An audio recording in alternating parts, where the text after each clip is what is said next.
الحمد للہ رب العالمین والصلاة والسلام علی سید الانبیاء والمرسلین اما بعد۔ آج جو ہم حدیث پڑھنے جا رہے ہیں اور جو باب ہے وہ ہے باب قیام لیلۃ القدر من الایمان۔ لیلۃ القدر کی رات کو قیام کرنا ایمان میں سے ہے، اور اس میں حدیث لے کر کے آئے ہیں رسول اللہ صلی اللہ علیہ وسلم نے فرمایا، ابو ہریرہ رضی اللہ عنہ اس کے راوی ہیں، من یقم لیلۃ القدر ایمانا واحتسابا غفر له ما تقدم من ذنبہ، کہ جو شخص ایمان اور ثواب کی نیت کے ارادے کے ساتھ اور آخرت کا اجر پانے کے لیے قیام کرے لیلۃ القدر کی رات میں، لیلۃ القدر میں، قدر کی رات میں، قدر والی رات میں آپ یوں کہہ لیں، تو غفر لہ ما تقدم من ذنبی، اس کے جو گزشتہ گناہ ہیں وہ معاف کر دیے جاتے ہیں۔ یہ حدیث جو ہے، اس حدیث کو اس کی تفصیل جو ہے وہ دوسری حدیث کے اندر بھی آئی ہے، جس میں آپ صلی اللہ علیہ وسلم کے بارے میں فرمایا کہ آپ جو لیلۃ القدر کی راتیں ہیں اس میں آپ جاگا کرتے تھے، اور وہ طاق راتیں تھیں آخری 10 دنوں میں، رمضان المبارک کے آخری 10 دنوں میں۔ لیلۃ القدر کے 2 معنی بیان کیے گئے ہیں۔ قدر کا ایک معنی ہے قدر و شرف، یعنی عزت اور قدر و منزلت والی رات، اور دوسرا معنی ہے تقدیر سے، فَإِنَّ الْأُمُورَ تُقَدَّرُ فِيهَا، کہ اس رات بہت سارے فیصلے تقدیر کے ہوتے ہیں، جہنم سے انسانوں کو آزاد کیا جاتا ہے، اور اللہ تعالی جنت میں اپنے بندوں کو داخل فرماتے ہیں۔ تو یہ دونوں معنی درست ہیں لیلۃ القدر کے حوالے سے، کہ اس کے اندر یہ دونوں معنی پائے جاتے ہیں۔ اس حدیث میں جو اس کا باب سے تعلق ہے وہ وہی ہے جو امام صاحب مسلسل کر رہے ہیں، کہ ایمان جو ہے وہ اعمال پر مبنی حقیقت ہے، اعمال پر قائم حقیقت ہے، اور اعمال سے خالی حقیقت نہیں ہے، اعمال پر ہی قائم ہے۔ اچھا، اس سے جو استدلال کیا ہے انہوں نے، وہ آپ صلی اللہ علیہ وسلم کے اس فرمان سے، ایمانا و احتسابا، ٹھیک ہے، تو یہاں پر ایمان کو ایک عمل کے ساتھ جو ہے وہ جوڑا گیا ہے، اور اس کی فضیلت کو بیان کیا گیا ہے۔ اور یہاں سے یہ بھی پتہ چلا کہ انسان کو نیک عمل پر اجر تبھی ملتا ہے جب اس کی نیت اللہ کی رضامندی حاصل کرنا ہو۔ تو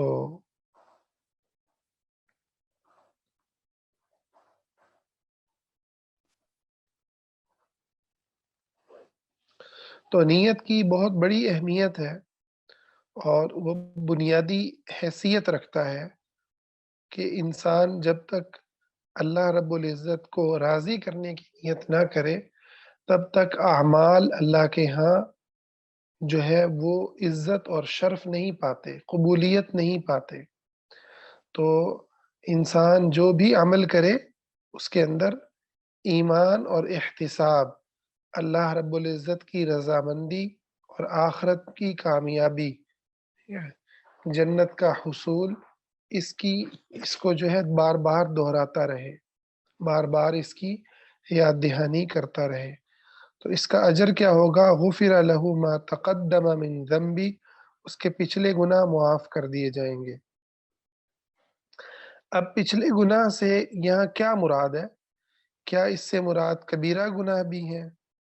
اب حدیث کے جو لفظ ہیں وہ تو مطلق ہیں، اس کے سارے گناہ معاف کر دیے جائیں گے، یعنی گناہ معاف کر دیے جائیں گے، تو اس میں کبیرہ اور صغیرہ محسوس ہوتا ہے کہ سب کے سب اس کے اندر داخل ہیں۔ لیکن اکثر اہل علم جو ہیں وہ اس طرح کی جو احادیث ہیں اس کو صغیرہ کے اوپر اس کا اطلاق کرتے ہیں، کبیرہ پہ نہیں کرتے۔ اس کی وجہ یہ ہے کہ آپ صلی اللہ علیہ وسلم کی ایک اور حدیث ہے صحیح مسلم کے اندر، آپ نے فرمایا الصلوات الخمس والجمعۃ الی الجمعہ، کہ جمعہ سے جمعہ اور 5 نمازیں، ورمضان الی رمضان، اور رمضان سے اگلا رمضان، مکفرات ما بینہن، تو یہ اس سے درمیان میں سارے کے سارے گناہ مٹ جاتے ہیں۔ اذا اجتنب الکبائر، کب؟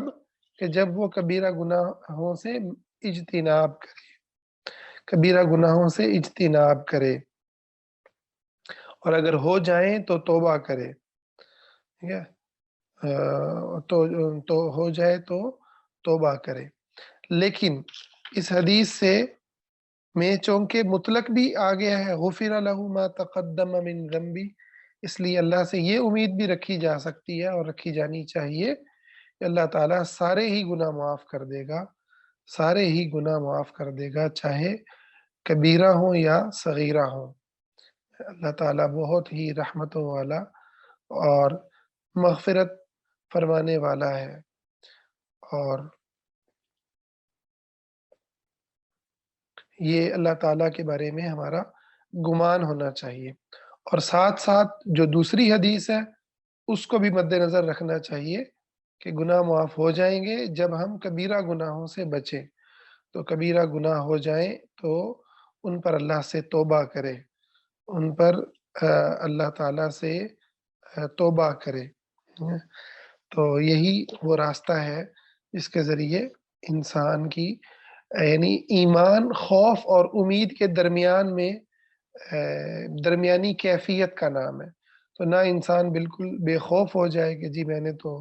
رمضان کی تاک راتوں کو قیام کیا ہے، آخری 10 راتیں جاگی ہیں، تو اب تو میرے پچھلے سارے گناہ معاف ہو گئے، تو بس اب میں آگے گناہ پہ گناہ کرتا چلا جاؤں۔ نہ بے خوف ہو اور نہ مایوس ہو بالکل ہی کہ یہ سمجھے کہ بس میں تو ہلاک ہونے والا ہوں۔ تو اس حدیث کے اندر بہت بڑی فضیلت ہے کہ اللہ تعالیٰ محض لیلۃ القدر کی رات کی تلاش میں جو شخص جاگتا ہے، اللہ کو راضی کرنے کی نیت سے اللہ اس کے گناہوں کو معاف کر دیتا ہے۔ اب یہاں پر جو قیام ہے لیلۃ القدر کی، کیا اس سے مراد پوری رات کو کھڑا ہونا ہے، پوری رات کھڑا رہے؟ تو یہ بات جو ہے اس کے اندر کم قیام کرنے والا اور زیادہ قیام کرنے والے سارے ہی آ جاتے ہیں۔ پھر کوئی 2 رکعات بھی پڑھ لے اس رات میں، ٹھیک ہے، تو وہ بھی انشاءاللہ قیام کرنے والوں میں داخل ہو جائے گا، ٹھیک ہے۔ اس لیے رمضان میں کوشش کرنا چاہیے کہ انسان نوافل لازمی ادا کرے تاکہ وہ لیلۃ القدر کی رات میں قیام کرنے والوں میں اس کا شمار ہو جائے۔ اور اگر کوئی پوری رات ہی قیام کرے گا، مسلسل عبادت کرے گا، تو یقیناً اس کا اجر اور اس کا درجہ اس کی نسبت کہیں بڑھ کر ہے کہ جو 2 رکعت ادا کرتا ہے۔ اچھا، اگلا باب ہے باب الجہاد باب الجہاد من الایمان، اس بات کا بیان کہ جہاد جو ہے وہ ایمان میں سے ہے، اللہ کے راستے میں لڑنا یہ ایمان میں سے ہے۔ اس کے راوی ابو ہریرہ رضی اللہ تعالی عنہ ہے، کہتے ہیں عن النبی صلی اللہ علیہ وسلم انتدب اللہ لمن خرج فی سبیلہ لا یخرجہ الا ایمان بی وتصدیق برسلی، اللہ تعالیٰ نے ضمانت دے رکھی ہے اس شخص کے لیے کہ جو اللہ کے راستے میں نکلتا ہے اور اسے اللہ کے راستے میں نکالنے والی چیز صرف میری ذات پر ایمان اور میرے رسول کی تصدیق ہوتی ہے۔ یعنی کیا مطلب؟ اللہ کی ذات پر ایمان یعنی اللہ کی محبت میں، اللہ رب العزت کے دشمنوں کی دشمنی میں، اللہ کے دین کو قائم کرنے میں، اور اس کے رسولوں کی تصدیق کرتے ہوئے، مطلب اس یقین کے ساتھ کہ رسولوں نے شہادت کا جو درجہ بیان کیا وہ حق ہے، جنت کے جو منظر کشی کی وہ سچ ہے، اور اللہ کے راستے میں لڑنے کی جو فضیلت بیان کی اس پر اس کا ایمان ہوتا ہے، اور وہ ان باتوں پر ایمان رکھتے ہوئے اللہ کے راستے میں نکل کھڑا ہوتا ہے۔ تو کیا اس کی کس بات کی ضمانت ہے؟ ان ارجعہ بما نال من اجر او غنیمت او ادخلہ الجنہ، کہ اس کو میں اجر اور یا غنیمت،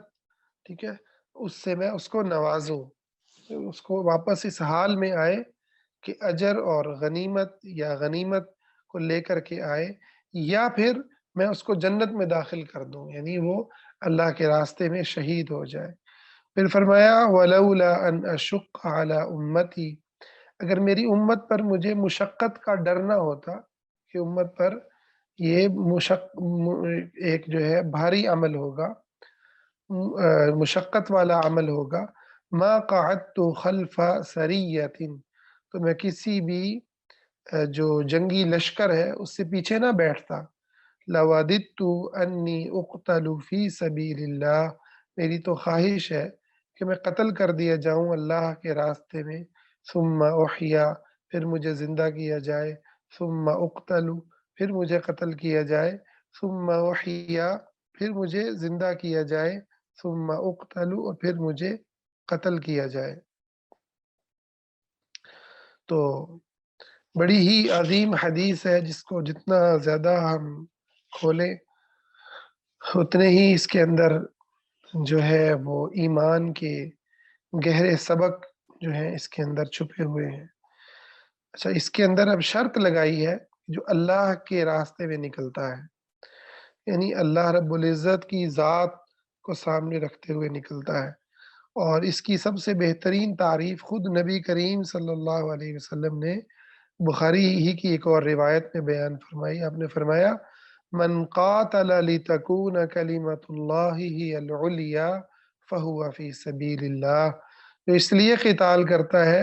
کہ اللہ کے کلمے کو بلند کر دے، تو وہ اللہ کے راستے میں قتال کرنے والا ہے۔ اس لیے کہا کہ لا یخرجہ الا ایمان بی، اسے نہیں نکالتا مگر میری ذات پر ایمان، و تصدیق برسلی، اور میرے رسولوں کی تصدیق۔ ہم۔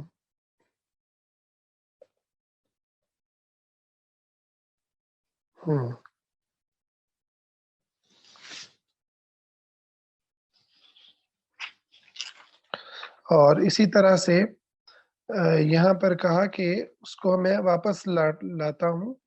اجر کے ساتھ یا غنیمت کے ساتھ۔ تو یہ مطلب نہیں ہے کہ غنیمت کے ساتھ اجر نہیں ہوتا، لیکن بسا اوقات ایسا ہوتا ہے کہ صرف اس کو نیکی کا اجر ہی ملتا ہے، غنیمت نہیں ملتی۔ مثلا کافر جو ہے وہ اپنے مال کو لے کر بھاگ جاتے ہیں، ٹھیک ہے، اور مسلمانوں کے ساتھ جنگ کے اندر مسلمانوں کے ہاتھوں میں غنیمت نہیں آتی، تو اب وہ صرف اجر لے کر کے واپس آ رہا ہے۔ اور دوسری صورت کیا ہے کہ وہ غنیمت بھی لے کر کے آتا ہے، اور غنیمت میں پھر اجر بھی شامل ہے، اجر بھی اسی کے اندر ہی شامل ہے۔ اور تیسری صورت کیا ہے کہ میں اس کو جنت میں داخل کر دوں۔ اسی بات کو اللہ نے آل عمران میں بھی بیان کیا، وَلَا تَحْسَبَنَّ الَّذِينَ قُتِلُوا فِي سَبِيلِ اللَّهِ أَمْوَاتًا بَلْ أَحْيَاءٌ عِندَ رَبِّهِمْ يُرْزَقُونَ، کہ وہ گمان نہ کریں کہ جو لوگ اللہ کے راستے میں شہید کر دیے گئے، قتل کر دیے گئے، وہ مردہ ہیں، بلکہ وہ زندہ ہیں اور اللہ کے ہاں رزق دیے جاتے ہیں۔ اللہ تعالیٰ ان کو جنت میں داخل فرماتا ہے، اور ان کے حساب و کتاب سے جو ہے اللہ تعالیٰ ان کو ان میں سے جس کو چاہتا ہے حساب اور کتاب سے بھی ان کو جو ہے بلند کر دیتا ہے، اور شہید کا خون کا ایک قطرہ گرنے سے پہلے اس کے گناہ معاف کر دیے جاتے ہیں، سوائے قرض کے۔ قرض جو ہے وہ حقوق العباد سے متعلق ہے، تو اللہ تعالیٰ اس کو جنت میں داخل فرماتا ہے۔ اور آگے جو آپ صلی اللہ علیہ وسلم نے فرمایا کہ میری امت پر مشقت نہ ہوتی تو میں کسی بھی جو ہے جہادی غزوے سے پیچھے نہ بیٹھتا۔ اس سے یہ بھی نکلتا ہے کہ نبی صلی اللہ علیہ وسلم کے افعال، آپ کے جو اعمال ہیں ان کی امت کو اقتداء کرنی ہوگی، ورنہ تو اگر خالی آپ صلی اللہ علیہ وسلم کے حکم کو ہی ماننا ہوتا تو آپ یہ کیوں کہتے کہ بھئی میں نہ نکلوں؟ میں اس لیے نہیں نکل رہا کہ امت پر مشقت نہ ہو۔ اس کا مطلب ہے کہ امت پر آپ کے افعال کی اقتداء بھی ضروری ہے، چاہے وہ مستحب درجے میں ہو، چاہے وہ فرض کے درجے میں ہو، مگر امت کو آپ کے افعال کی، آپ کے اعمال کی اقتداء کرنی ہے۔ اور اس سے یہ بھی پتہ چلا کہ آپ صلی اللہ علیہ وسلم امت سے کس قدر محبت کرتے تھے، امت سے کس قدر محبت کرتے تھے کہ کہ آپ اعمال کو چھوڑ دیتے تھے اس خوف سے کہ یہ امت کے اوپر بھاری نہ پڑ جائیں، امت کے اوپر مشکل نہ پڑ جائے۔ یہ آپ کی امت محمد صلی اللہ علیہ وسلم کی جو ہے کی محبت اور امت کے ساتھ آپ کی شفقت کی علامت ہے۔ اسی طرح اور بھی بہت ساری احادیث ملیں گی، جیسا کہ آپ صلی اللہ علیہ وسلم نے فرمایا لولا ان اشق علی امتی، اگر میری امت پر یہ بھاری نہ ہوتا، لامرتهم بالسواک مع کل صلاۃ، میں انہیں ہر نماز کے ساتھ مسواک کرنے کا حکم دیتا۔ اسی طرح ایک دفعہ آپ نے عشاء کی نماز کو اتنا لیٹ کیا کہ رات جو ہے وہ بہت جو ہے دیر ہو گئی، پھر آپ نکلے اور آپ نے فرمایا انہو لوقتھا، کہ یہ ہے عشاء کی نماز کا وقت، لولا ان اشق علی امتی، میری امت پر مشقت نہ ہوتی۔ تو یعنی اس وقت کی جو فضیلت ہے لیٹ کرنے میں عشاء کی نماز کو، اس کو آپ نے بیان کیا، مگر ساتھ ہی یہ کہا کہ اگر یہ میری امت پر مشقت نہ ہوتی تو پھر میں اس وقت کو متعین کرتا، اتنا دیر سے تم نماز پڑھو۔ اور اسی طرح آپ صلی اللہ علیہ وسلم نے یہ جو چاہت کا اظہار کیا کہ میری چاہت ہے میں قتل کیا جاؤں اللہ کے راستے میں، پھر زندہ کیا جاؤں، پھر قتل کیا جاؤں، تو کیا آپ کی یہ چاہت پوری ہوئی؟ تو امام زہری کہتے ہیں، جو کہ بہت بڑے امام ہیں حدیث کے، کہ آپ صلی اللہ علیہ وسلم جو ہیں آپ کی وفات شہادت ہی ہے، کیونکہ آپ نے وفات کے وقت بھی اس بات کو ذکر کیا تھا کہ مجھے وہ جو زہر ہے وہ کاٹ رہا ہے جو مجھے یہودیوں نے کھلایا تھا خیبر کے سال، فتح خیبر کے سال، تو آپ نے وہ بکری کھائی تھی جس کے اندر زہر تھا، اور اس سے جو ہے وہ آپ کی جو موت ہے وہ شہادت کی موت جو ہے وہ قرار پاتی ہے، اور اور آپ کی انبیاء کی موت تو شہداء کی موت سے کہیں زیادہ جو ہے افضل اور بلند اور اعلیٰ و اکمل ہے، اعلیٰ و اکمل ہے۔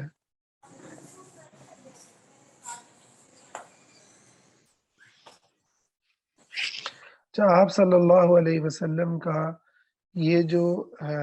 نیت کرنا ہے، چاہت کرنا ہے کہ میں اللہ کے راستے میں قتل کیا جاؤں، پھر زندہ کیا جاؤں، پھر قتل کیا جاؤں، پھر زندہ کیا جاؤں، یہ اللہ تعالیٰ کی محبت، اللہ سے تعلق کی انتہا ہے، اللہ تعالیٰ سے تعلق کی انتہا ہے۔ تو اور اس کے اندر شہادت کا بھی بلند مقام اور درجے کا بیان ہے کہ یہ کتنی زبردست جو ہے اللہ تعالیٰ کی نعمت ہے، اور کیا ہی خوبصورت موت ہے۔ ایک چیز رہ گئی جس کو ہم ذکر کر دیں کہ یہاں سوال پیدا ہوتا ہے کہ آم، آپ جو شخص مال غنیمت لے کر کے آتا ہے تو کیا اس کو مکمل اجر ملے گا یا اس کے اجر میں کمی ہوگی؟ تو اس کے اندر علماء کہتے ہیں کہ اس کی نیت کے اوپر مبنی ہے۔ اگر تو اس کی نیت جو ہے وہ اجر کی تھی، ہے نا، تو پھر تو اس غنیمت ملنے کے باوجود اس کے اجر میں کوئی کمی نہیں ہوگی، اور اگر اس کی نیت ہی مال غنیمت لوٹنے کی تھی تو پھر یقیناً اس کے لیے جو ہے وہ اجر میں کمی ہوگی، اس کے لیے اجر کے اندر کمی ہوگی۔ تو یہ دو صورتیں ہیں جو دل کے حالات کے اوپر جو ہے مبنی ہیں۔ اگلی حدیث کو بھی ہم پڑھ لیتے ہیں کیونکہ یہ سب اعمال کا بیان ہے جو ایمان میں سے ہیں۔ اگلا باب ہے باب تطوع قیام رمضان من الایمان۔ رمضان کے اندر جو قیام کرنا ہے نفل نماز کا وہ ایمان میں سے ہے۔ اس کے راوی بھی ابو ہریرہ رضی اللہ تعالی عنہ ہیں۔ رسول اللہ صلی اللہ علیہ وسلم نے فرمایا من قام رمضان ایمانا و احتسابا غفر له ما تقدم من ذنبه، جو ایمان میں کھڑا ہوا، ایمان اور اجر کی نیت کے ساتھ اس کے پچھلے گناہ معاف کر دیے جائیں گے۔ اس کی وضاحت گزر چکی ہے۔ پچھلے گناہوں میں کبیرہ اور صغیرہ دونوں ہی بھی داخل ہیں، اور دوسری طرف صرف صغیرہ کو بھی دیکھنا چاہیے کہ صرف اس کے اندر صغیرہ ہی ہے، اور کبیرہ کے لیے توبہ جو ہے اس کا بار بار کیا جانا ضروری ہے، توبہ کیا جانا ضروری ہے۔ تو دونوں پہلو اس کے اندر موجود ہیں۔ اسی طرح اگلا جو باب ہے وہ رمضان کے روزوں سے متعلق ہے، اس پر بھی یہی بات کی گئی ہے۔ باب صوم رمضان احتسابا من الایمان۔ اس کے راوی بھی ابو ہریرہ ہی ہیں۔ کہتے ہیں قال قال رسول اللہ صلی اللہ علیہ وسلم من صام رمضان، جس نے روزہ رکھا رمضان کا، ایمان و احتسابا، ایمان اور اجر کی نیت سے، غفر له ما تقدم من ذنبی، اس کے پچھلے گناہ جو ہے وہ معاف کر دیے جاتے ہیں۔ تو یہ ساری کی ساری جو نعمتیں ہیں یہ ہمیں کب ملیں گی؟ جب ہمارا اللہ رب العزت پر درست ایمان، اللہ سے اچھا گمان اور اللہ رب العزت سے تعلق ہوگا۔ ایسا تعلق کہ جس کے اندر شرک نہ ہو، جس میں اللہ کے سوا اوروں کو پکارا نہ جائے، ایسے معاملات میں کہ جو اللہ ہی کے ساتھ خاص ہیں، اللہ رب العزت کے دین کو معطل کر کے انسانوں کے قوانین کو نافذ نہ کیا جائے۔ گویا شرک کی جو بھی شکل ہے اس سے اجتناب ہو، تو پھر نماز بھی پڑھے گا تو اس کے لیے خوشخبری ہے، جہاد کرے گا تو خوشخبری ہے، روزہ رکھے گا تو خوشخبری ہے، تراویح پڑھے گا تو خوشخبری ہے۔ یہ ایک بہت بڑی خوشخبری ہے۔ اللہ رب العزت جو ہے ہمیں بھی اس خوشخبری کا مستحق فرمائے، اور ہمیں جو ہے صغیرہ اور کبیرہ گناہوں، خاص کر کے کبیرہ گناہوں سے بچنے کی توفیق عطا فرمائے، اور ہمیں شہادت کی موت نصیب فرمائے، آمین یا رب العالمین۔ اچھا، یہ سوال کیا کہ نبی علیہ الصلوۃ والسلام شہید ہیں اور شہید زندہ ہوتے ہیں، تو جو لوگ یہ کہتے ہیں نبی علیہ السلام زندہ ہیں تو کیا وہ صحیح کہتے ہیں؟ دیکھیں، اگر کہنے والا اس کا مطلب وہی ہے جو قرآن میں آیا ہے، بل احیاء عند ربهم یرزقون، وہ اللہ کے ہاں زندہ ہیں اور ان کو رزق دیا جاتا ہے، عند ربهم، اللہ کے ہاں زندہ ہے۔ ٹھیک ہے، اور شہید کی بیوی بھی بیوہ ہوتی ہے، اس کے بچے بھی یتیم ہوتے ہیں، اس کا مال بھی تقسیم ہوتا ہے، ٹھیک ہے، اور دنیا کے اعتبار سے وہ